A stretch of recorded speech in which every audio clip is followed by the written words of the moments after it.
در سکوت دادگاه سرنوشت عشق بر ما حکم سنگینی نوشت.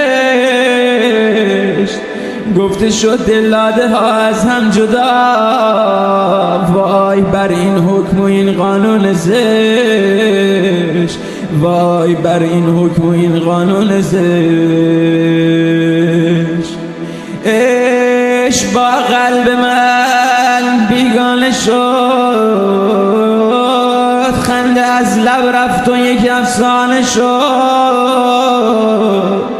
حس و حال بعد عشق آمد پدید، بعد آن شب زندگی غمخانه شد، بعد آن شب زندگی غمخانه شد. ای فلک رحمی بکن بر حال زارم، ز دنیا خسته یا حالی ندارم.